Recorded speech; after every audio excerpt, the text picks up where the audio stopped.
Committee on Citizenship and Immigration. This meeting is taking place in a hybrid format. A few comments before we begin.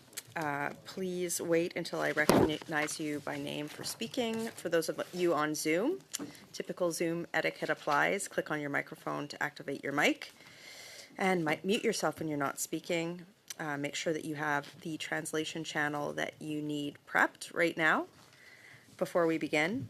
And to colleagues, of course, all comments should be addressed through the chair. And colleagues, I will, to our witnesses, you'll each have 5 minutes for your opening remarks. Please keep it to 5 minutes. I will. And I will try to signal you when you have about a minute left.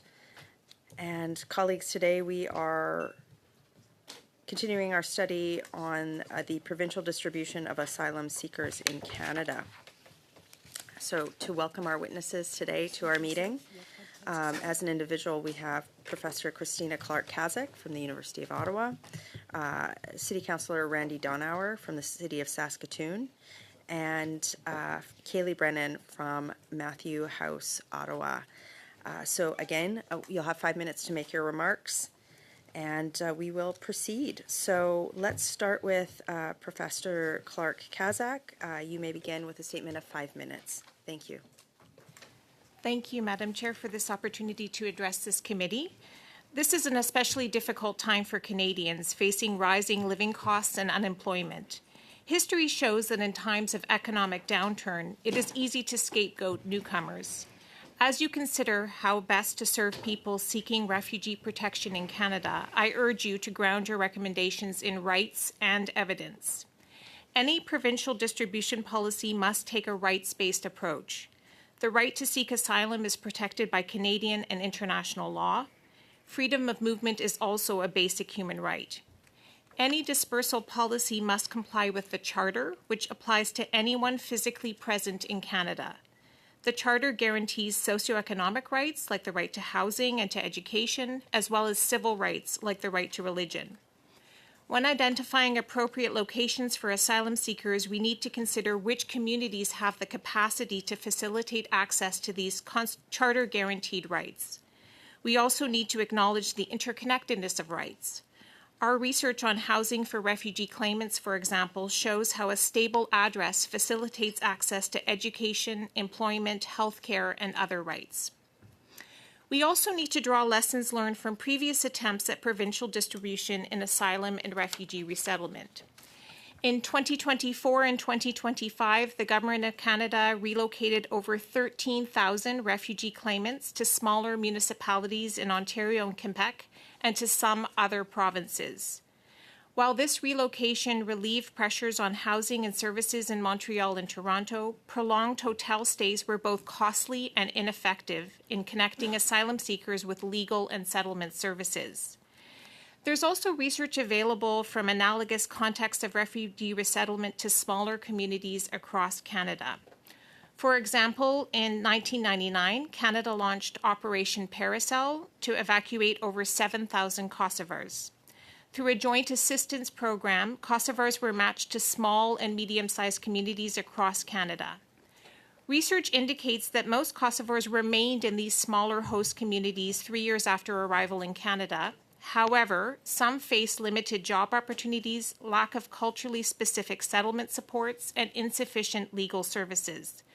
This then led to onward migration to larger urban centres in the longer term. Similarly, there's research on refugee resettlement to rural areas across Canada through private sponsorship. While refugees in these contexts benefit from stronger social networks, they may face challenges related to limited public transportation, healthcare, post-secondary education, and immigration support. When considering where to relocate asylum seekers, we need to look at both sides of the ledger, not just costs, but also contributions.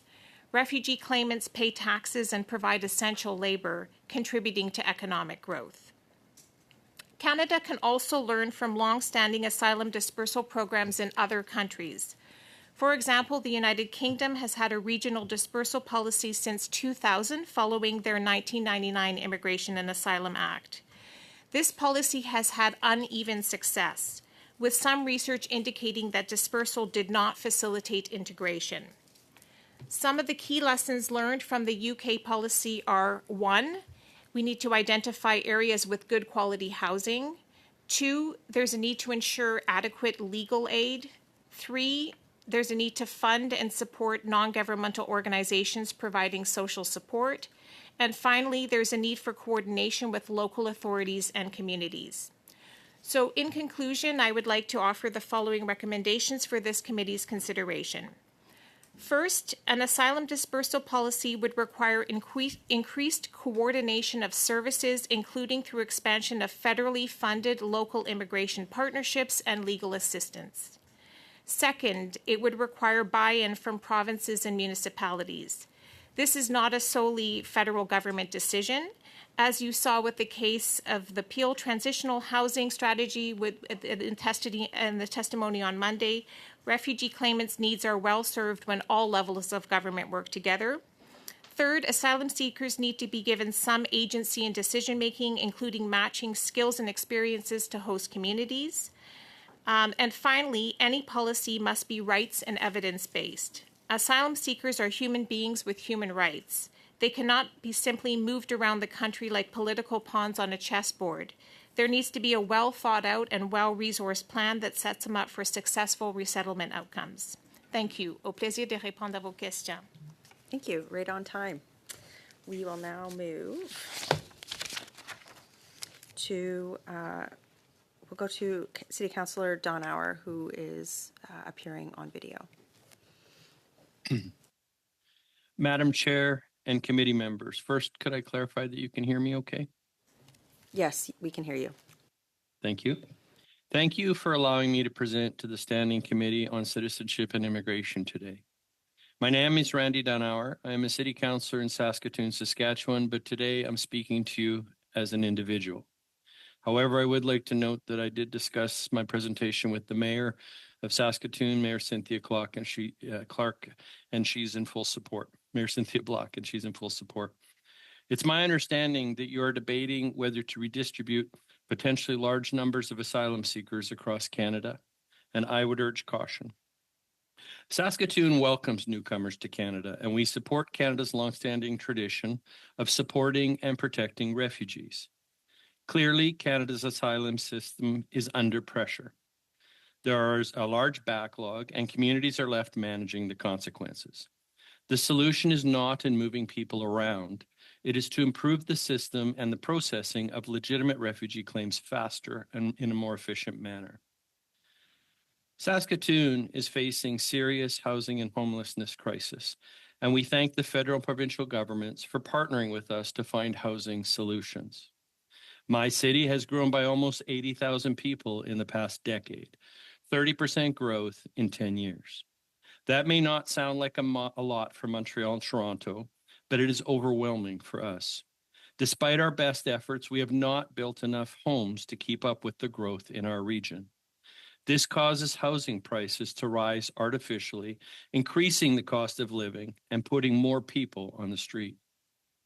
The Saskatoon 2025 point-in-time count identified 1,931 unhoused people in Saskatoon, and we know this figure is growing every week. Statistics show many of these unhoused come from the north in the hope of finding a better life in the city. Saskatoon is also a common destination for those evacuated from northern communities due to forest fires and flood. Last year, we accepted over 8,000 evacuees and provided safety and shelter for them. We did not ship them all over Canada. To be clear, we are overwhelmed and our systems are beyond max capacity. We need help caring for those that we have, and we do not have the capacity to take on a large influx of newcomers in need of a safe place to live. The citizenship and immigration system has a problem. There is a large backlog and it's growing. The solution is not to move that problem around the country, it is to solve the problem. Instead of using resources to move large numbers of people across the country, I recommend that we use these resources to simply process their cases more efficiently and bring them to an expeditious conclusion. Canada would benefit from the use of tools to minimize false claims or to restrict access to our borders. This can be done by imposing visa requirements and/or safe third country policy. A robust screening and processing system for asylum seekers would be more fair to genuine refugees and more accountable to the taxpayers. Accelerating removals would eliminate the cost of supporting false claimants for years on end, and a fast decision is best for everyone. Genuine refugees should not wait years to know their future. Saskatoon is a beautiful city full of compassionate and welcoming people. We are becoming more diverse every day and proud of it. It is our honor to welcome newcomers to Canada, including refugees. However, as there is a shortage of skilled labor, we would encourage the continuation of qualification-based selection criteria, which would attract immigrants who are able to stand on their own 2 feet and support our tax base, rather than add pressure to our housing situation and our social support network. If there's a problem with citizenship and immigration's ability to process asylum seekers, we recommend you fix the problem. Thank you for your time. Thank you, Councillor Donauer. And now we'll proceed to Ms. Brennan from Matthew House, Ottawa. Thank you, Madam Chair and members of the committee. My name is Kaylee Brennan, and I'm the Executive Director of Matthew House, Ottawa, a local NGO providing transitional reception housing and settlement support to refugee claimants. Less than 2 years ago, I was also working as a policy strategist for the province of Nova Scotia in the Department of Immigration when Nova Scotia relocated asylum seekers from Roxham Road, and we later co-chaired the FPT Asylum Working Group, examining the potential of a national relocation model. So I come to this from both a policy and operational perspective. And from my perspective, the pressures facing Ontario and Quebec are real, but the solution is not as complicated as we want to make it seem. Canada does not have a capacity problem, it has a coordination problem. Across Canada, experienced NGOs already operate reception homes, transitional housing, and integration supports for refugee claimants. Much of the infrastructure for a national reception model already exists in pieces across this country. What's been missing is the mandate, coordination, and strategic investment.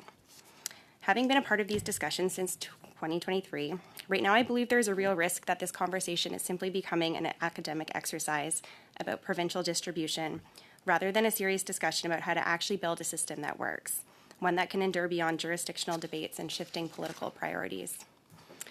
Because the reality is, building a coordinated national reception system does not need to be particularly complicated.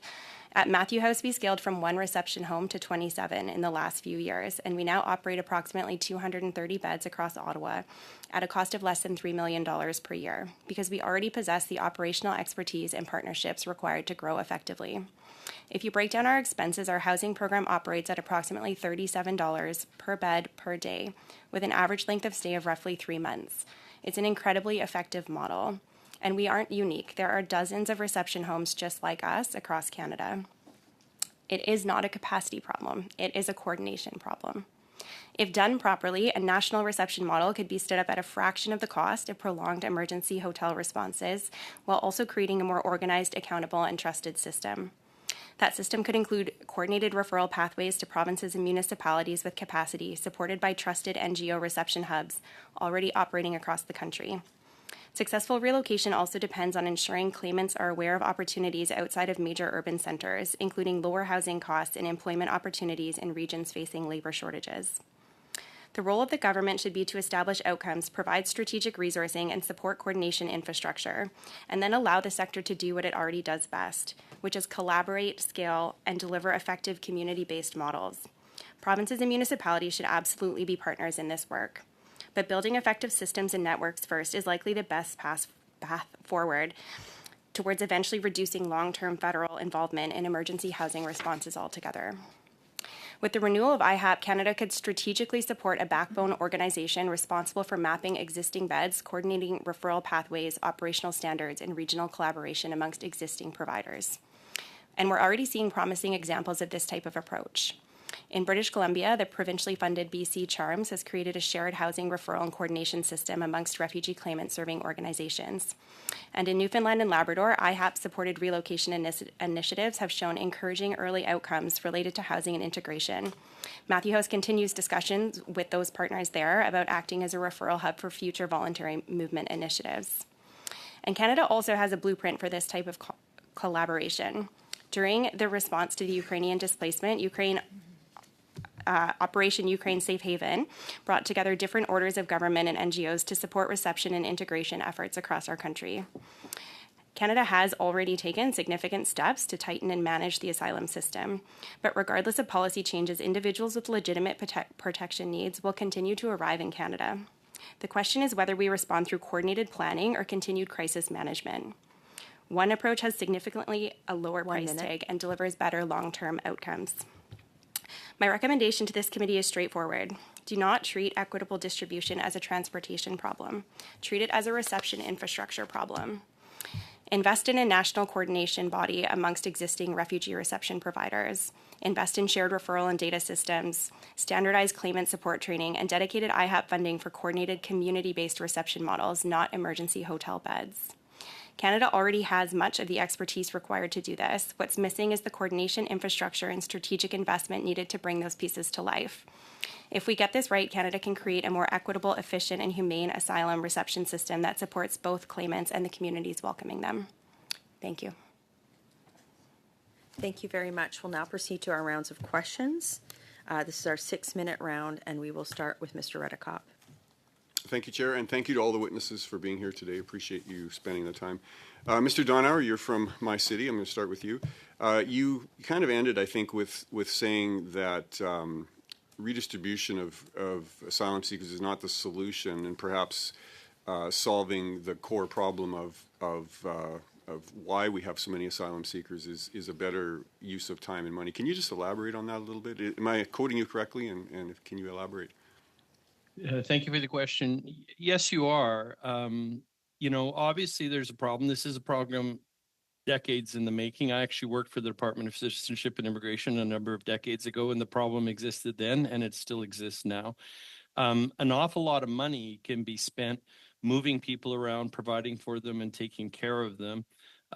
My solution, instead of accommodating the problem, and I'm not saying people are the problem. We've got a systems problem with citizenship and immigration. I don't think moving that problem around is necessarily the best solution. My recommendation would be to actually use those resources to fix the problem, process these people's applications more quickly so that those that are legitimate refugee claimants know their future more quickly. Those that aren't, that have not gone through the proper refugee screening process but have showed up here, removing them more quickly would save resources well years into the future. And if we use those resources to actually process these claimants more effectively, I think we'd be well better off, and we wouldn't have to sort out where we're going to put all these people for in a lengthy period of time. What sort of burdens let's just imagine there was an influx of asylum claimants into Saskatoon. What sort of burdens would that cause on the city? Well, I can speak in the present tense. In the present tense, we've got a housing crisis in Saskatoon. We've got an unprecedented number of people living unhoused. That number's doubled within the past year or two.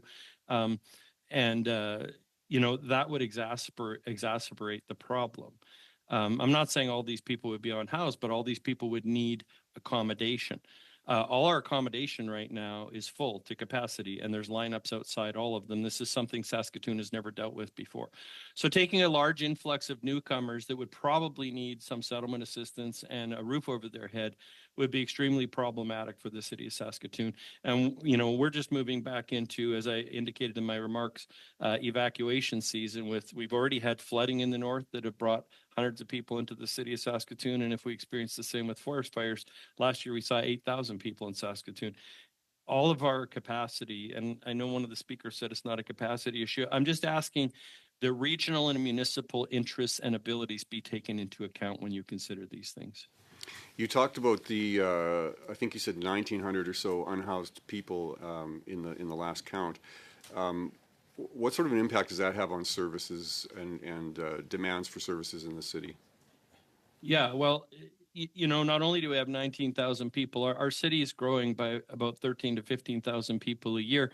We're not keeping up. Despite all of our best efforts, we can't build houses that fast in Saskatoon, and we haven't built extra hospitals, we haven't built extra schools to accommodate all. So everything is overflowing. And Thank you, sir. You're from my city. You can see, I suppose your colleagues can't, the impact in Saskatoon.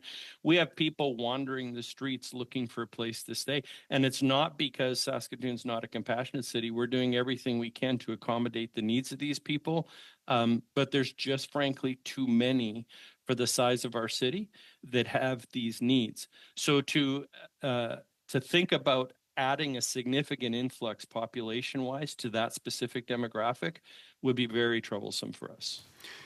Now, you speak with councillors from other cities, I'm assuming. Is this unique to Saskatoon, what you're describing, or would you, I know you can't speak for other cities officially, but in your, in the conversations you've had, would you say this would apply to many other cities that you're aware of? Yeah, thank you for the question. Yes, it does. As a matter of fact, a year and a half ago, I was at a conference in Calgary, Federation of Canadian Municipalities, and I was speaking. We were on a tour of downtown Calgary's east side, which is where a lot of their problems are that they're experiencing. A lot of their shelters and homelessness is located there. And the city of Calgary was explaining what their attempts have been to accommodate these people, get them into safe shelter, and make the downtown feel safer. And while we were walking, I was walking with the mayor of a small community in BC, out on the island, actually. And he asked how things were going in Saskatoon, and I told him about the problems with homelessness and, people living on the street and crime. And I explained it, and he stopped me and he said, everything you've said for the past 5 minutes, you could drop it right into a city council meeting in my community, and everybody in my community thinks we're the only ones dealing with it and that it's all my fault. And the more I talk to, and that's pretty much how my residents feel, and the more I talk to people across the community, across Canada, my colleagues, we're all dealing with this. I do think Saskatoon is perhaps in a little bit more stressed situation than others. Because as I indicated, we typically are the destination of an exodus from the north. Quite frankly, I'm going to interrupt you for a moment because I just have a few seconds left. You talked about lack of skilled labor. So does bringing more asylum claimants hurt or help that situation in Saskatoon? Well, it'll help. It's kind of a chicken and an egg it'll hurt. It's kind of a chicken and an egg situation where we need houses and we need places to accommodate people, but we don't have the skilled labor to build it. And that is time. Thank you. I'm sorry. No, we're fine. I believe we're going to Mr. Fadras-Katos is who I have. Mr. Chang, my apologies. Thank you, Madam Chair. So my first round of questions for Professor Clark-Zak. Thank you for joining us today. Professor, your research highlights the importance of coordination among governments, service providers, and researchers in refugee policy. What progress have you seen in recent years, and how can the federal government further strengthen collaboration to support a more stable and sustainable asylum system? Can I go ahead?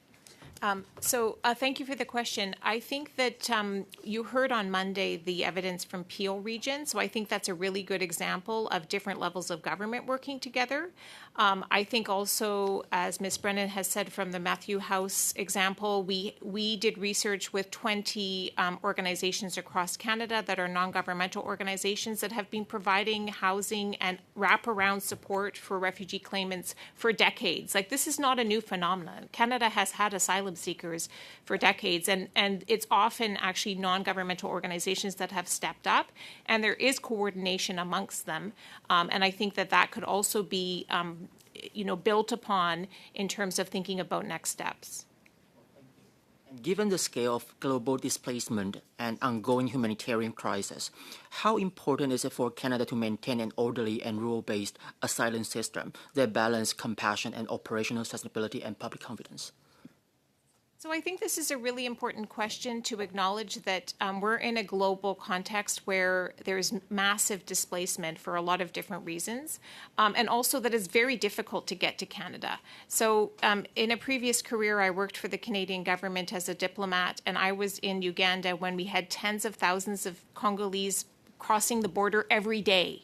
We don't see that kind of scale of displacement in Canada because we have systems in place, including the Safe Third Country Agreement, carrier sanctions, etc. So I think it's important to put it in perspective. I acknowledge the City Councillor's remarks about, the capacity issues, but, we're a rich country. We do have the capacity. I think it's more around coordination. Thank you, Professor. And Canada has continued to welcome refugees while maintaining one of the strongest immigration systems in the world. In your view, why is it more important to recognize both the challenges and the success of the current system? So I think it is important to acknowledge that Canada is well regarded. In the world, people come here to actually study the Immigration and Refugee Board. We have a rules-based system. We give people an opportunity for them to hear their case. I think where the capacity is lagging, and that's, again, the councillor's remarks, is we don't have enough decision makers to process these claims quickly. And so then we get a backlog. And when people are in limbo, then they don't have the possibility of regularizing their status. I would also say that people have the right to work, which is not the case in many other contexts, including in the UK. So asylum seekers don't have the right to work, and that puts a huge pressure on the public purse. The fact that asylum seekers can work, and some of them are skilled labor, if I could just correct that point, because people are fleeing here not because of poverty, they're fleeing here because of political persecution. So I work with colleagues at the University of Ottawa who are displaced scholars, who are researchers like myself, who happen to come here and make an asylum claim. Thank you. And my final question for you is, some people have described our asylum system as being in chaos. From your research and experience, is it more accurate to describe the issue as one of capacity pressure that requires better coordination and long-term planning? So I work in a public policy school. I think the fundamental issue with an asylum system is the unpredictability of it, because it's about global events. We can't actually predict how many people are coming, unlike refugee resettlement, where we have numbers and we know how many people are coming. And so I think that's, the policy challenge is the unpredictability and making sure that there are services available for people, but not knowing how many people are actually going to end up coming. And because it's a right to claim asylum. So we can't just turn people away. When they come here, we have to have a system for assessing those claims. Ms. Brennan, through your work at Mashu House, what contribution have you seen refugees and asylum seekers make to Canada once they are given the opportunity to settle successfully? Yeah, I mean, I could tell you 100,000 stories of success that comes out of Matthew House. So, we recently did a survey of our past residents last year, and we had 100 respondents that replied. 94% of those respondents never returned to a homeless shelter after leaving Matthew House. We had 89% that were employed full-time or part-time. So we feel very confident about the contributions that former clients of these models are making in our communities. Thank you. And from your organization's experience, what federal policies or operational practices are most important in helping refugees settle quickly and successfully into the Canadian society? Yeah, it's a good question. I agree with what everybody has said. Having a system that is organized and fast and predictable is, one of the number one ways to get people to stabilize quickly. And then I think housing goes right alongside that. So again, we're very transitional housing. We only house people for about 90 days, but folks are most often able to land on their feet after that point. They move out together. They've met folks in the reception home that are in a similar situation to them, and they're able to share accommodations together. So I think keeping the asylum system as efficient as we can, and then ensuring that there are wraparound supports that go alongside that. I see. And now we have 6 minutes to Mr. Deschênes. Merci beaucoup, Madame la Présidente. Bonjour à tous. Merci aux témoins d'être. Thank you, Madam Chair. Thank you to the witnesses for being here. My first question is for the City Councillor in Saskatoon. What is your issue with the proposal that each province of Canada should welcome a certain number of asylum seekers that is proportional to their demographic weight? I think a lot of effort is being put into what could be considered a lot of good work. My first question would be, is this the work that should be done? We can do something. Ma question est très précise. Voyez-vous un But my problème? question is really very specific. Do you have an issue with the notion that every province should welcome a certain number of asylum seekers that is proportional to their demographic weight within Canada? Because I think it's more complex of an issue than that. Vous voyez un problème avec ce principe-là? You have an issue with that principle? How is that a problem? Don't you think that would be a fair dispersal of asylum seekers? Don't you think it's a question of fairness and justice? I think it's more complex than that, and I think you need to consider other factors. J'ai de la misère à vous comprendre, Monsieur Donner, parce que I'm having a hard time understanding because the proposal is that within Canada, each province would welcome a certain number of people who, and that would be commensurate with their demographic reality. Now, you're talking about homelessness, for example, housing. The same issue is a reality in Montreal too. So I don't understand why you would object to sharing out the asylum seekers throughout the country according to demographic weight. Okay, is there a question? Oui, la question c'est quel est votre argument? Yes, the question is, what is your argument? How can you really object to this? What's your argument against it?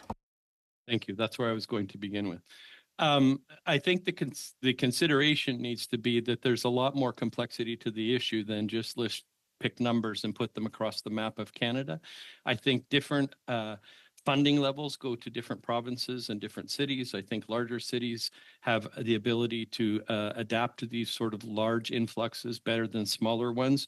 And I also think you need to look at what I spoke to today was the immediate ability for a municipality to accept numbers of these based on what they're going through. In another season, this might not be an issue in Saskatoon, but in this season it is.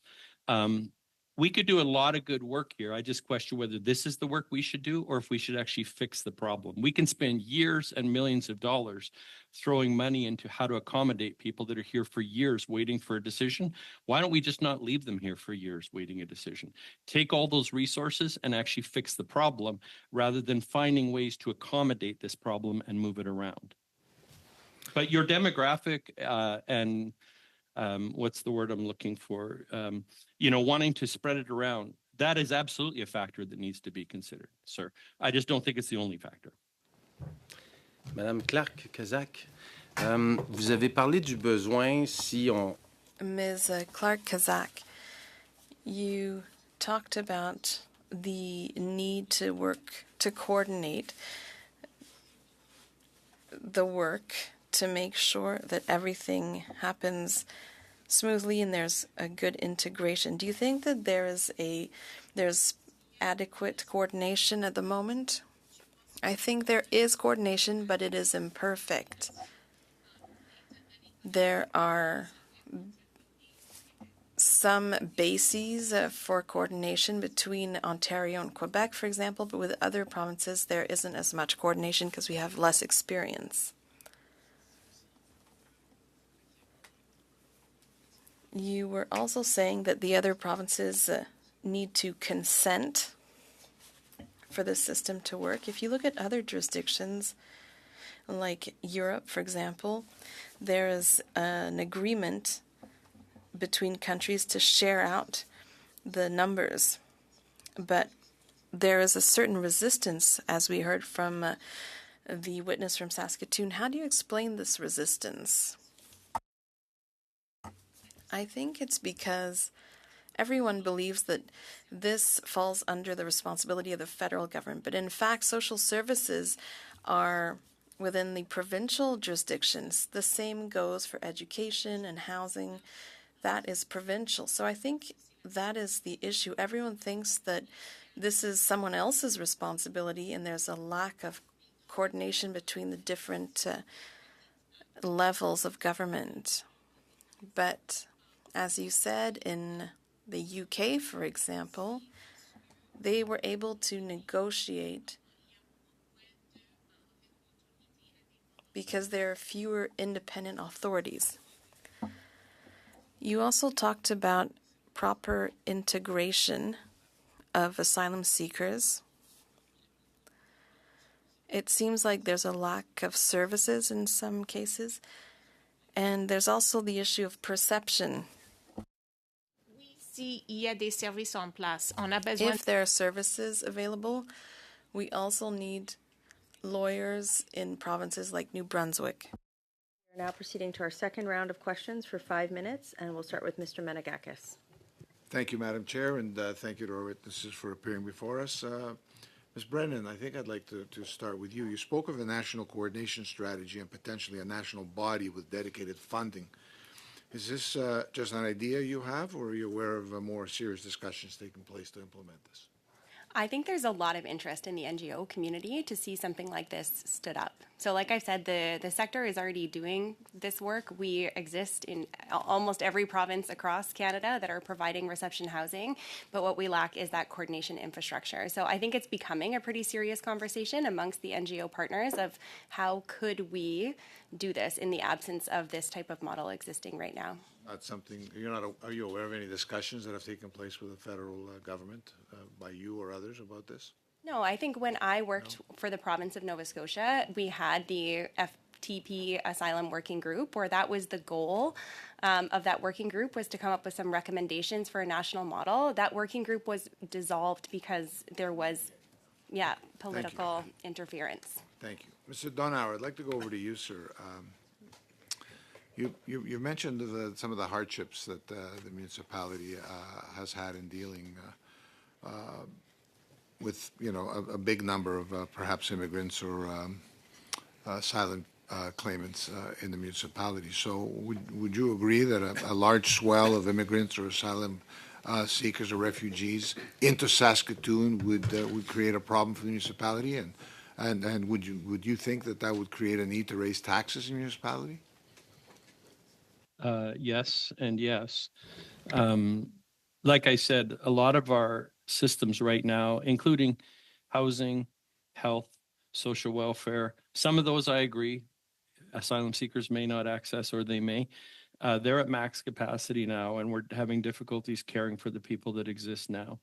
That is absolutely having an impact on our taxes in Saskatoon, and a large influx of people utilizing those services or in need of that would absolutely impact the city disproportionately. So you would agree that at a minimum, a contributing factor to municipal budgets being constrained across the country is due to the high number of immigrants that this Liberal government has let in over the last 10 years? Well, our problem isn't just immigrants as a whole. Our problem is a cross-section of people. The question originally was what would happen if a large influx of refugees were brought, or asylum seekers, were brought to the city of Saskatoon. And yes, that would create a problem for us for sure. And it would exacerbate the problems that we're dealing with right now. Has your municipality, or are you aware of any other municipalities that have had to raise property taxes to raise funds to provide supportive services for asylum claimants? Well, I can't draw a straight line for asylum. Like, we wouldn't have a line in our budget for that, but certainly we're having to delve into, speaking to the other speakers' comments, everybody disputes whose responsibilities these things are. A lot of time we're the bottom of the barrel, though, and so the responsibility falls to us to care for the people that are in our community. So if the federal and provincial government aren't there providing that care, it does fall to the city, and so that would be one of the factors. Yes, sir. Have you had to repurpose municipal shelters into long-term transitional housing so you can house asylum seekers?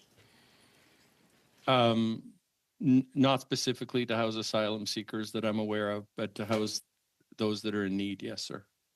Has your municipality, Saskatoon, effectively being forced somewhat to choose between serving local chronically homeless population in your municipality and meeting Canada's international humanitarian obligations? I would say we're doing it all together, and we're probably not doing any of it overly well at the end of the day as far as what's left on our streets. Would you agree that it is irresponsible to have bogus asylum claimants taking up municipal funds when there are homeless people on our streets? Well, if you're referring to false claimants, which you referred to bogus claimants, then that would be troublesome. My preference, as I indicated, would be to deal with these claims, and if they're not found to be genuine refugees, then to remove them so that they're not competing with the need for our services. That would be in line with what the parliamentary budget officer found this week, with 74,000 failed asylum claimants. getting full luxury health benefits across the country, benefits that Canadians don't get. How am I doing for time? 15 seconds. So I guess my last question to you is the federal government says they stopped supplying hotel rooms for asylum claimants. When we ask where people went, they have no answer for that. Do you have any idea where they may be going? Very brief. I would anticipate that if people can't get a hotel in Saskatoon, they're on the street or on somebody's couch. Thank you. Thank you. We now have Mr. Fragiskatos for 5 minutes. Thank you, Madam Chair. Thank you to the witnesses. Ms. Brennan, I'll begin with you. Matthew House does very important work. I've been there in the past, and so thank you to you and your colleagues, first of all, for carrying out that very important service for this community where we are. If I understood you correctly in your testimony, you said that it's not a capacity problem that we have, it's a coordination problem. Is that right? Okay, so one impression that the committee could be left with, and I want you to clarify this, is if we have a coordination issue, and both you and Professor Clark-Kazak made the point that NGOs have traditionally played a very important response in terms of integrating those who are seeking asylum. One impression that the committee could be left with is that your recommendation is that we basically ensure or recommend to the government that massive amounts of funding go to NGOs to continue to carry out this work, funding that's not that hasn't been provided in addition to over and above what's been provided in the past, I should say. Is that your argument in essence? No, I don't think Okay. so. I think that there has been significant investment in providing emergency accommodation for asylum seekers across the country over the last several years. I don't think that's always been done effectively or efficiently. So I think providing temporary housing is going to cost money. It could cost less money if we work with the existing partners that are executing the same models that they always have relatively cost effectively. So I think the investment needs to continue, but I don't think hotels are the right answer. So if we're operating at $37 a day, there was a time in which massive blocks of hotel rooms have been rented out at essentially regular market cost. So you're looking at $200 or $300 per night per room. So it's the cost comparison is astronomical. I'm not saying that we should completely remove resourcing from these communities that need it and the nonprofits and the municipalities that are providing this service. But I think that we should get really smart about how we're going to spend our public dollars. Okay, boil it down for me though. So you talked about housing, putting money into temporary housing rather than, or sorry, not temporary. You're talking about housing instead of hotels. Okay, so what is at the core of a coordination response or solution that would solve this coordination problem? Housing, what else? Yeah, I think right now there needs to be a forum for nonprofit partners across the country to speak to each other about that. So when I was a part of the Asylum Working Group and you have the federal and territorial and provincial governments working on this, the reason why it didn't work is because it got very partisan and then it fell apart. I don't mean to interrupt you, but I have Yeah. limited time. Of course. In your view, I know you don't speak for the entire sector, but what are the key things that go along with or at the center of a coordination, fixing the coordination problem? It's housing. What else is it that we need to see? Of course, your other services. So your like your legal aid, your settlement services. Again, a lot of those exist already. What if you wanted to distribute people more equitably across the country? You need to understand where your beds are across the country. Who's operating in British Columbia? What is available in Alberta? Right now, there is not a coordinated map of the resources that are existing, and so then I think we've turned to this quick fix, Band-Aid on a bullet wound situation of renting out big hotel blocks, when instead we could actually look at the resources that already exist on the ground and fund them in a way that would be much more efficient and have better outcomes. Thank you very much. Professor Clark-Kazak, we heard on Monday that the German example is a very interesting one as far as the settlement of asylum seekers is concerned. You mentioned the UK here today. Would you point to examples? I mean, do those stand out in your mind as, I guess you said there's problems with the UK model, but what other democracies can Canada learn from, or what other democracies should Canada look to when we're thinking about what kind of response is a sustainable one, a meaningful one, a just one for everyone? So I think that the EU countries and the UK are good examples because they get many more asylum seekers than we do. So they have the volume, and they also, Germany is also a federated state, so that's also a good model to look at because it's similar in terms of the ways in which there's different levels of government. I think that what we need to think about is that there's a different political and cultural context there, right? So if you're going to, these models are based on sending them to actually economically deprived areas, and that doesn't always work because you have a situation where, in fact, you're bringing in people who are just trying to get back up on their feet, and they're in a situation where there's not a lot of opportunities. That's And time. that actually, That's time. Thank you. Great. And Mr. Deschênes, you have 2.5 minutes. Merci, Madame la Présidente. Thank you, Chair. Ms. Clark-Kazak, let's continue the discussion. I understood your concerns on integration, legal services, ensuring that there are job opportunities. But in general, do you see any advantages to having an equitable spreading out of asylum seekers across the country? Answer: yes, I do, because these are human resources. We need people to work.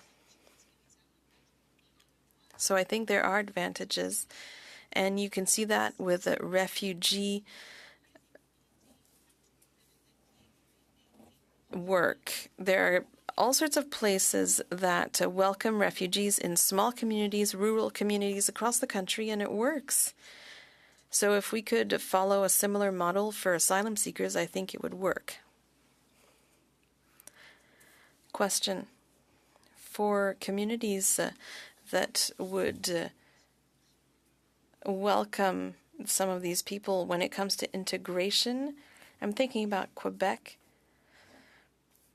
Do you think it would be easier to integrate asylum seekers better if there are fewer of them? Well, in smaller communities, there are more social networks because in a lot of communities, the neighbors will know each other and they'll help each other out. So it's an issue of social networks in society in general.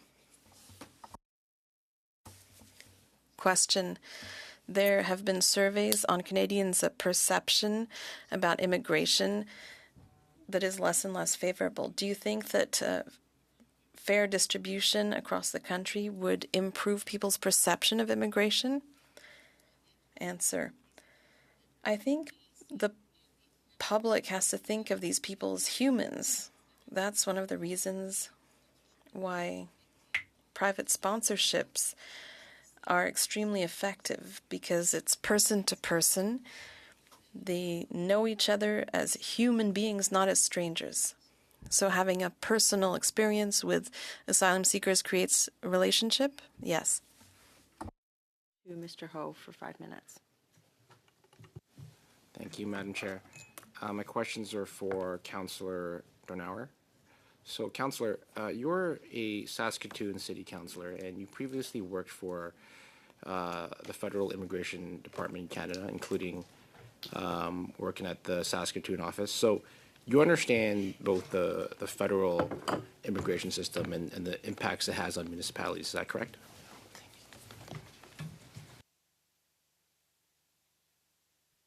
Yes, sir. Yeah. So, immigration targets, asylum intake, processing of refugees, removals of bogus claimants, those are all federal responsibilities. Is that correct? Yes, sir. Yeah. So, Saskatoon does not decide how many people enter Canada and how many asylum claims are accepted for processing or how quickly rejected claimants are removed. Is that correct? Correct, but if the federal government's asking, we would like to have a voice in that. Yeah. And according to the reports, the province of Saskatchewan has seen a surge of 98% in asylum claimants year over year, but Saskatoon has to deal with the consequences of federal liberal decisions, increase on pressure on housing, shelters, transit, healthcare, schools, and local services. Is that correct? Yes, we tend to be the lowest common denominator when it comes to government responsibility. So essentially, it's not the people who feel the brunt of it. It's not the Liberal MPs making decisions in Ottawa, but it's the local communities in Saskatoon. So would you agree that when the federal Liberal government fails to plan properly, the burden gets downloaded onto local councils like yours, local taxpayers, local shelters, and charities and service providers? That's our concern, that we don't want that to happen. So you mentioned this earlier. Are municipalities like Saskatoon given enough advance warning or consultation or funding before federal Liberal immigration or asylum decisions increase pressure on local services? I don't know if I'm able to speak to what notice we get. I'm sorry, sir. But do you feel heard by the federal government, or does the city feel heard by the federal government? I would say on some issues that we are, and I'm hoping we'll be heard on this one as well. So much on the immigration. Have you had any consultations? Has council had any consultations with the immigration department federally? Council has not, that I can ever recall. Whether our administration has talked to the federal administration, I don't know.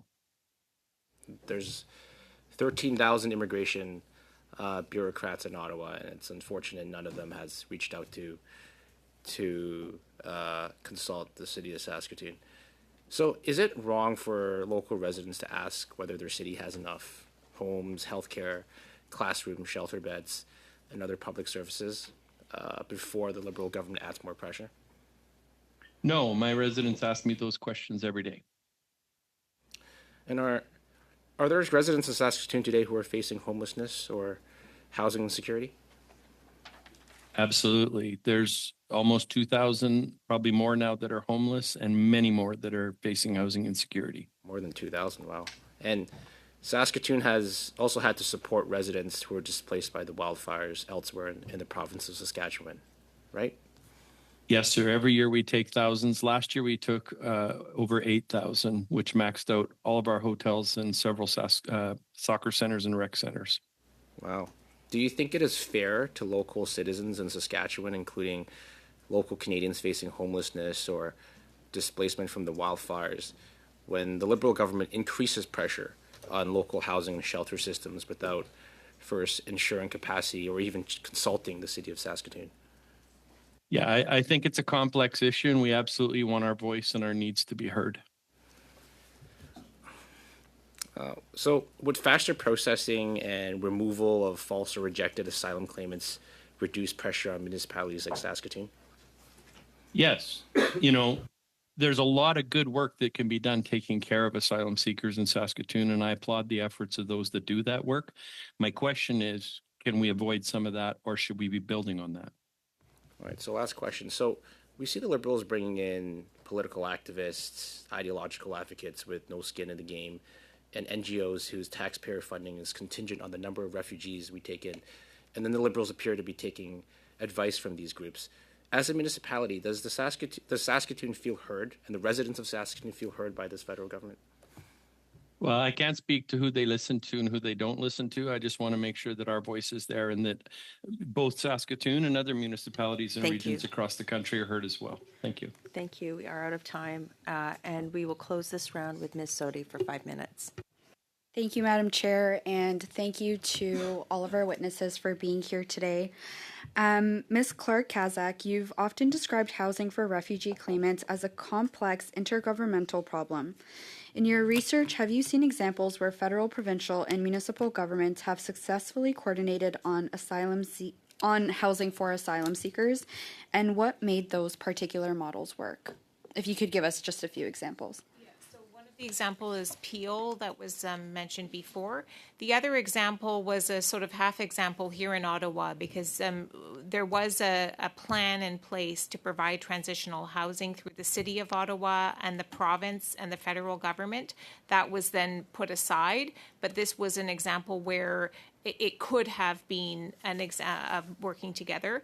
I think also the Quebec case is very interesting, because in Quebec it's different than all the other provinces, where you actually have a provincial government who coordinates everything. And I think that's a really good model if we're thinking about distribution across the country, to draw on that successful model in Quebec. Okay, perfect. And the federal government also has introduced the Interim Housing Assistance Program, which is helping quite a bit in Peel too, as we know. And it's also to fund emergency accommodations for like refugee claimants and support cost sharing with provinces and municipalities. From your research on intergovernmental coordination, does a program like that represent a step in the right direction? And what would you do to increase its effectiveness? Or suggest, sorry. Yeah, I think that it was partially successful. Again, the Peel example is a good one. The City of Toronto also got resources through that program. It did go to some places where it was needed. I think the problem was that a lot of the money was wasted on hotels, which were very costly, as Ms. Brennan has already said, but also were not effective because actually it's a temporary, you cannot register your kids for school if you're living in a hotel. You need some kind of more permanent address. And so it wasn't, and also social workers couldn't get in there. Hotel staff are not trained to work with asylum seekers. This was not a good model. It was a very inefficient model, and we already had these non-governmental organizations working across the country. Again, we did research with all of them, and many of them were willing and able to increase their capacity, but they were never asked. That money did not trickle down to the non-governmental sector. It was mostly concentrated within provinces and the municipalities, and we didn't think about the other actors that were involved in that space. And how do you think that Canada can maintain that humanitarian leadership while also ensuring that our immigration and settlement systems are sustainable for the communities that are receiving newcomers? I would say like one of the biggest examples is Peel Region. Being from Brampton, in the Peel area, we see a lot of newcomers to our cities. Yeah, and again, I think that there's a perception that asylum seekers are somehow like impoverished, and yes, they're coming here for humanitarian reasons, but many of them are skilled workers. We saw this with the Ukrainians. They weren't asylum seekers. They were brought here under temporary visas, but many of them got jobs very quickly into this other sectors, and they didn't have to become asylum seekers because they were given a pathway here. And so I think, we need to think more carefully about how we're constructing asylum seekers as only being a burden on the system, where they're also contributing to the economy and also providing the services to asylum seekers also contributes to the economy. There's a lot of work that comes with providing services to asylum seekers. In the last minute that I have, I'd like to give you the opportunity to give the committee any recommendations that you might have, anything that you'd like to say. So again, I'm kind of reiterating what I had said before, but I do think there needs to be more coordination across all levels of government. So this is a federal committee, but you can't do this alone. You need to coordinate with the provinces and the municipalities. And the other thing I would also say is think very carefully about what services are available in what areas of the country. So don't just drop people into an area where there's no refugee lawyers, for example, because that's what happened in 2024, 2025. We had people going into other areas where there was no legal support for them. So there was no way for them to make their claim effectively. And then they're, sitting in the system for a long period of time. Thank you. Thank you. Thanks. Thank you. That does take us to the end of this panel. So we will suspend for 5 minutes. I just want to thank the witnesses very much for their time and their testimony. And we are suspended for 5 minutes to set up the next panel. Thank you.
Welcome back, colleagues.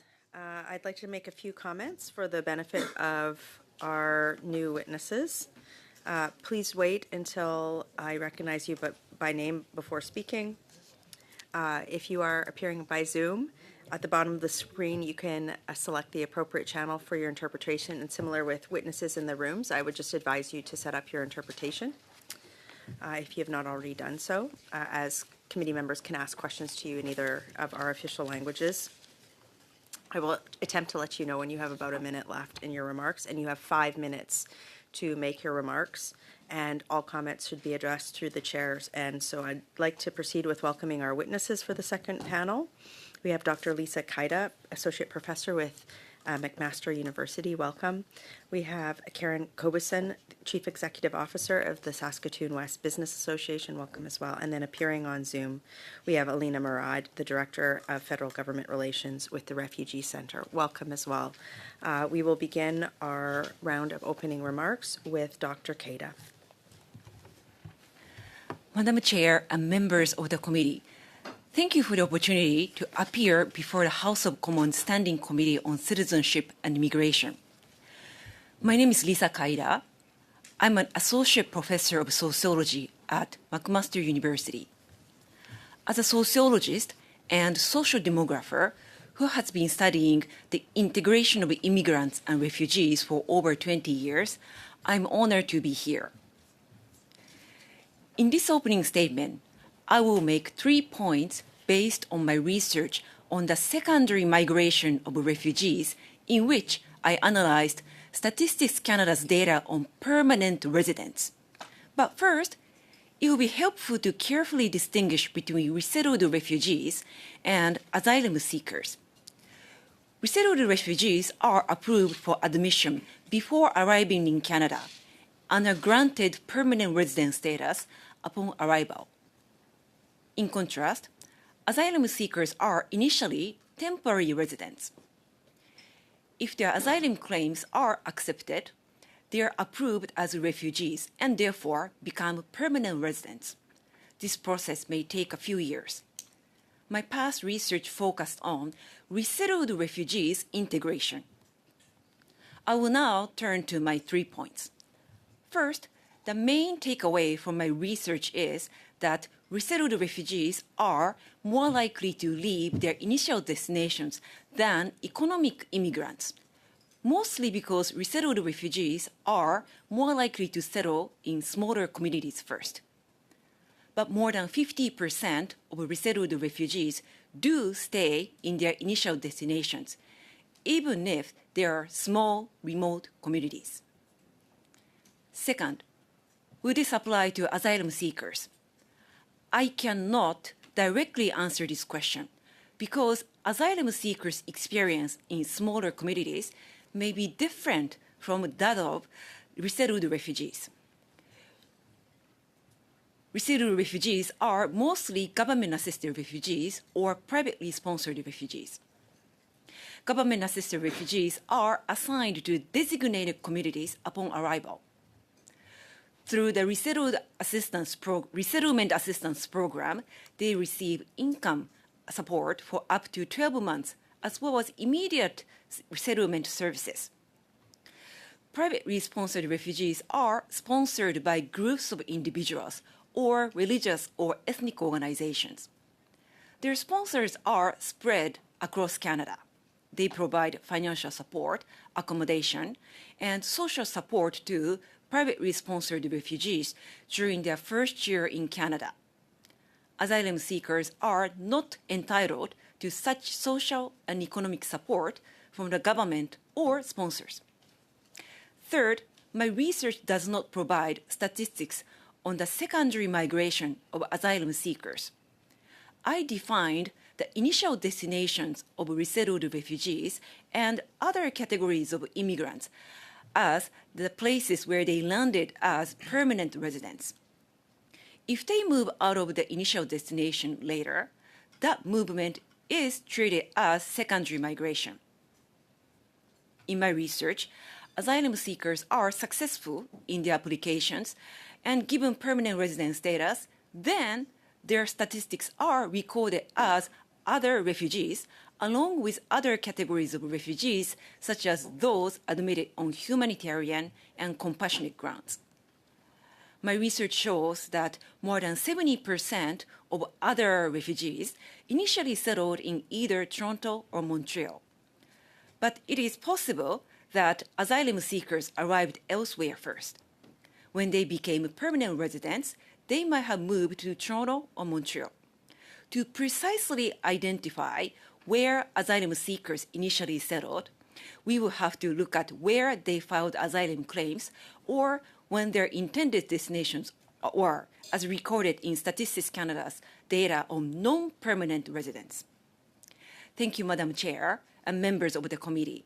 I look forward to your questions. So much for your comments. We'll now move to Karen Kobeson from Saskatoon West Business Association. You have the floor. Thank you, Madam Chair, and thank you, committee members. My name is Karen Kobeson, and I'm the Chief Executive Officer of the Saskatoon West Business Association. We represent and advocate for businesses on the west side of Saskatoon.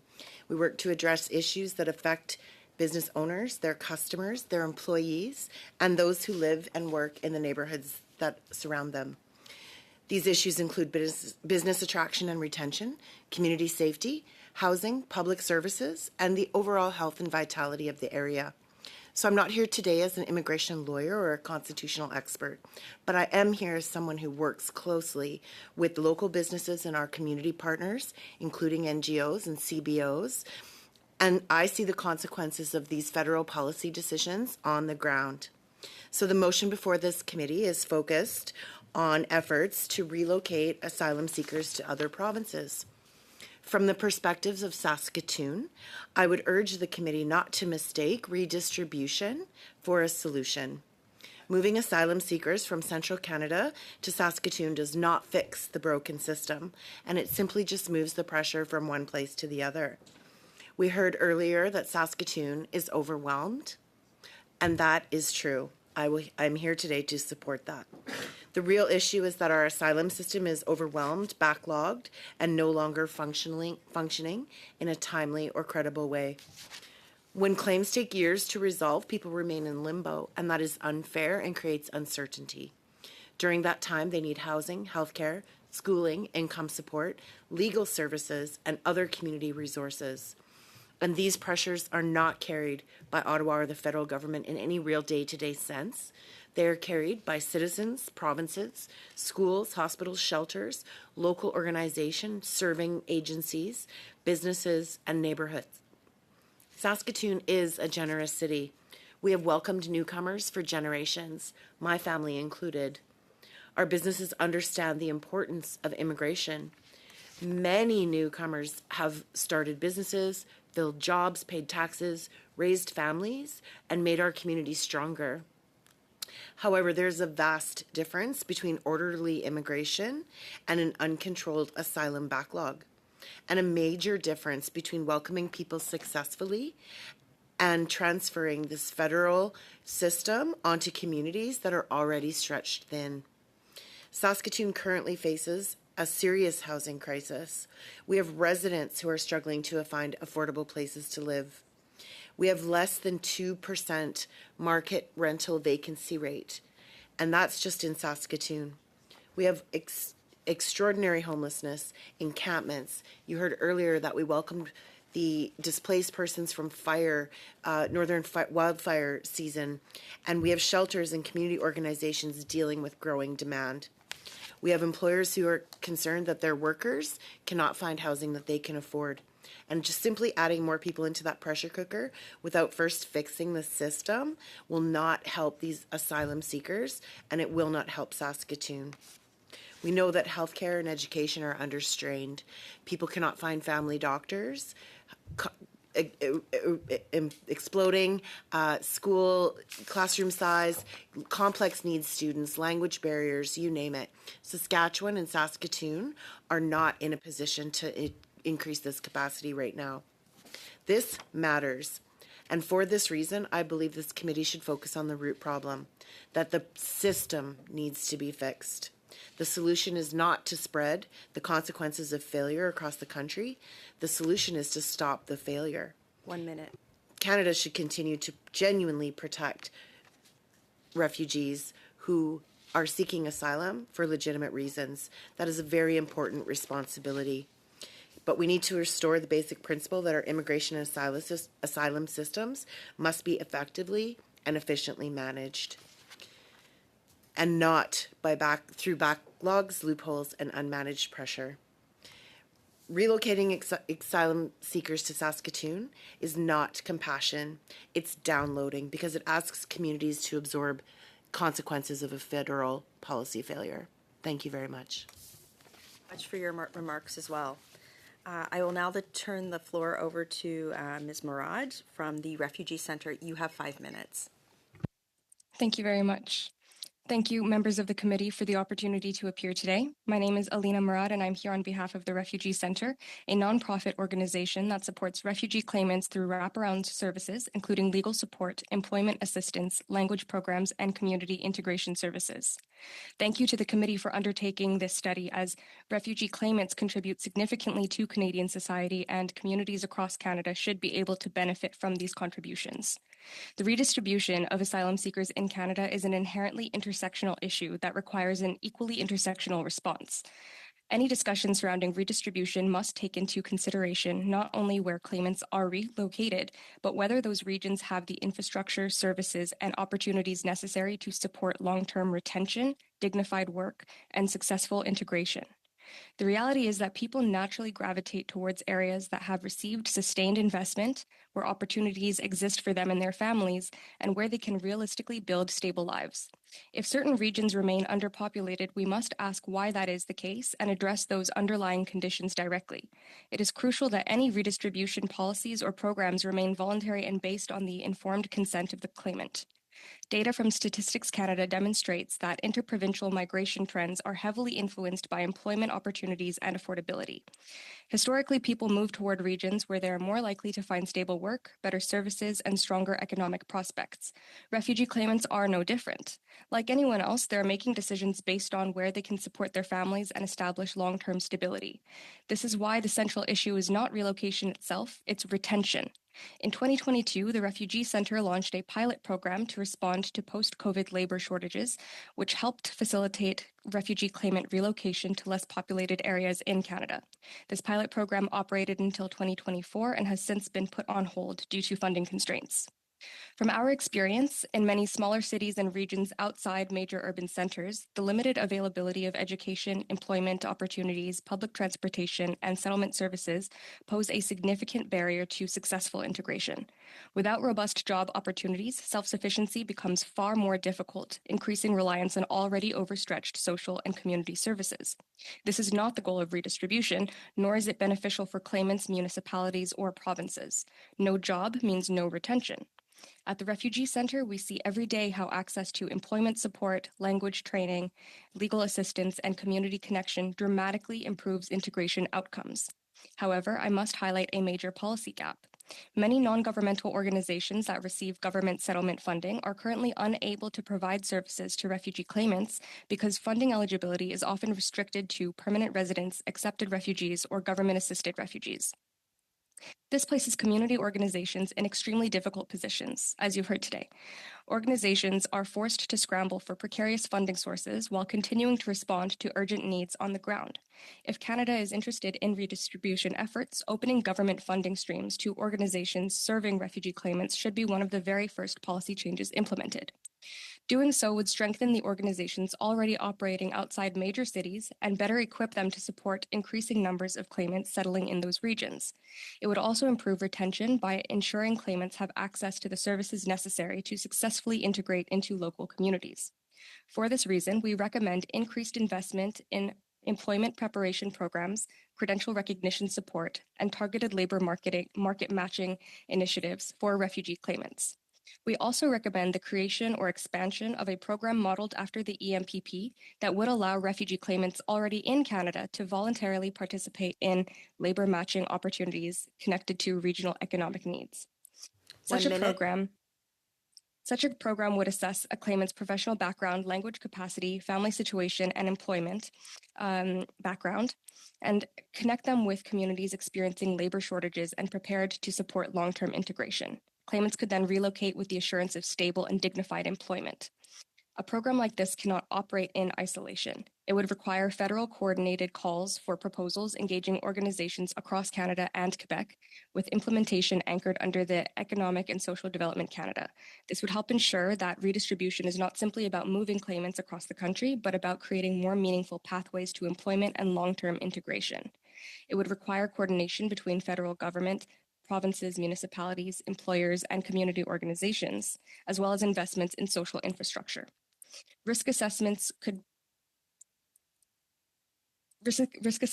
be collaborative with local stakeholders to ensure that communities actually have the capacity to support newcomers sustainably and humanely. If redistribution is approached through investment and partnership, it can become a meaningful strategy. We are out of time. My you. apologies. Thank you for your comments, and I'm sure you can respond with further thoughts and questions. And with that, we will move to our first round of questions. And I believe we were starting with Mr. Redekop again. Thank you, Madam Chair, and thank you to our witnesses for appearing before us today. I'm going to start with Ms. Cobeson, my fellow Saskatoonian. You spoke about this study is about redistributing asylum claimants across the country versus dealing with the root of the problem. Could you speak a bit more about that and what is the root of the problem and how should that get fixed? Yes, thank you for the question through you, Ms. Chair. I think the root of the problem is, I don't think we're effectively measuring where these people already are, what their needs are. I get the sense that just simply redirecting people, redistributing people without taking into consideration, let's do an overlay of a municipality, for example, Saskatoon's capacity. What is your shelter capacity? How many people do you have there? How many people are you serving currently? How many refugees are there? When we don't measure, we can't manage. And what we don't measure becomes invisible and they just fall off the system. So I think that coordination that we heard earlier a little bit and that measurement piece really needs to be a coordinated effort between, especially the municipalities, because they're the ones that are taking the brunt of it. So you represent businesses. If there was an influx of asylum seekers into Saskatoon, what sort of impacts would that have on the people on the businesses that you represent? Well, Mr. Redekop, as you know, our Saskatoon West is probably one of a bit lower of a socio demographic area of the city, as you know. We have many, many immigrants, and a lot of them are business owners, came through on the Saskatchewan Immigrant Nomination Program and the entrepreneurial stream. They're looking for workers. They're looking to find stable housing for the people who they need. And so we have less than 2% vacancy rate in Saskatoon. And so I wouldn't want to see that sacrificed. These people are taxpayers, they're business owners, some of them are homeowners, but their employees need to be housed, they need to have doctors, they need to have schools. So let's allow them to have the means and access to that without overburdening a system that's already overburdened.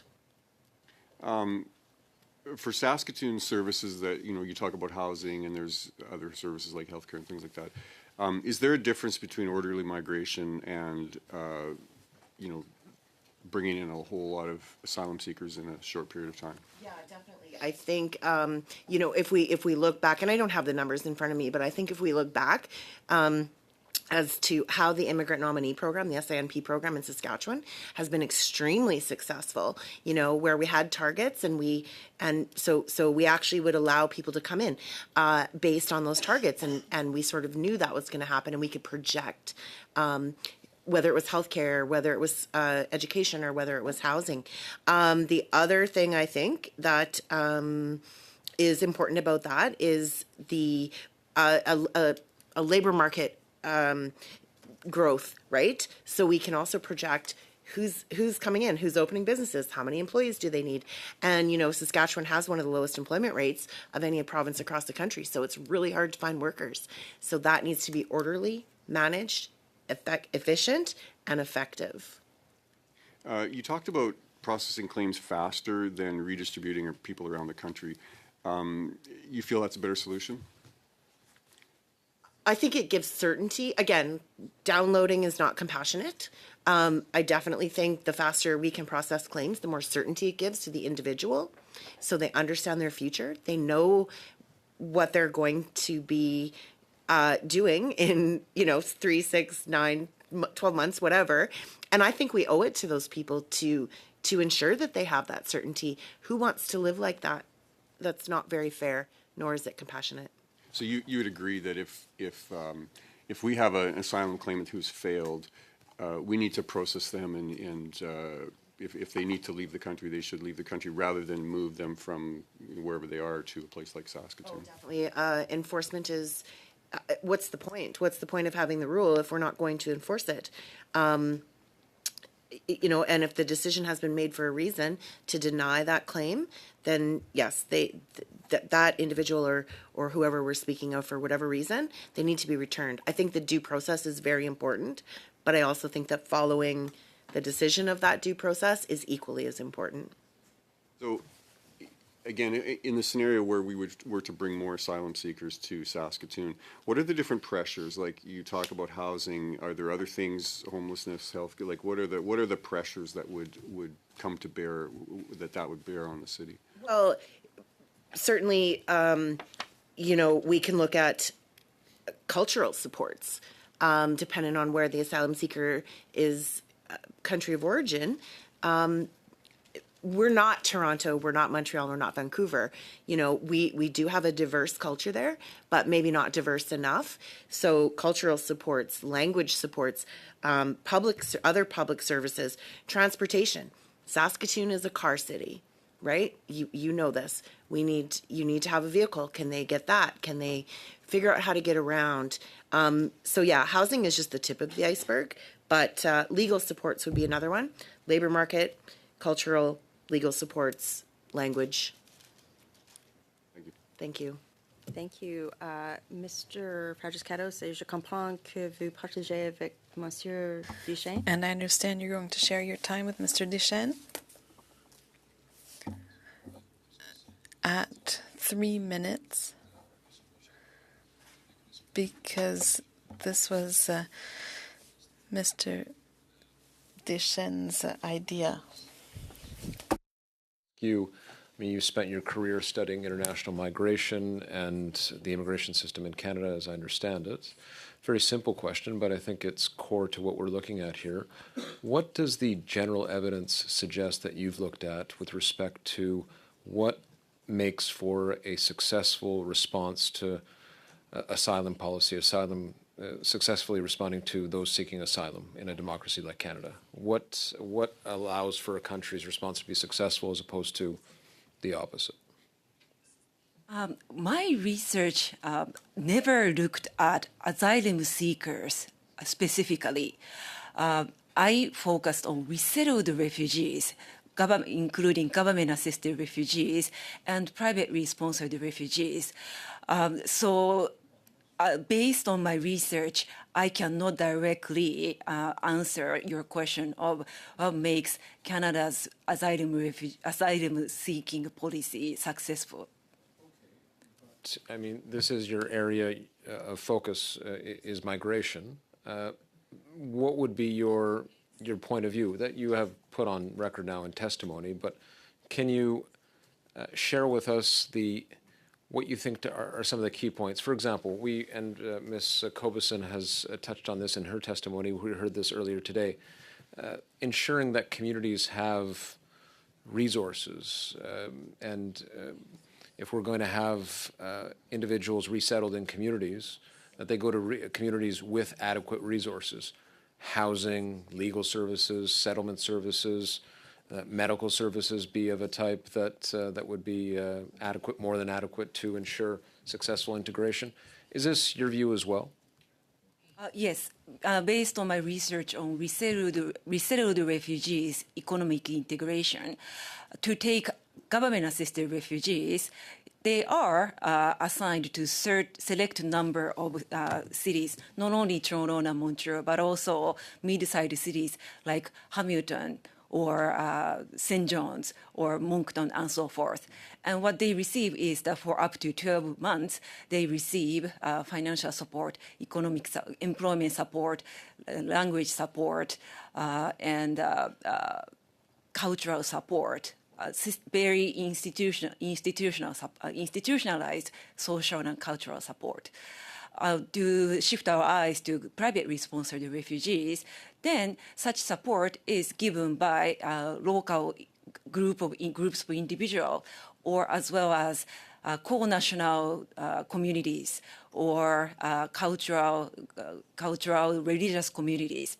So then whether it's government support or more individual support, those resettled refugees do receive systematic support. Yes, thank you very much. I'll turn it over to my colleague, Mr. Deschênes. I'm just going to pause the clock here at 2 minutes, 30 seconds. And what I'll do, Mr. Deschênes, is just let you run into your next round. So with the will of the room, that'll be 8.5 minutes.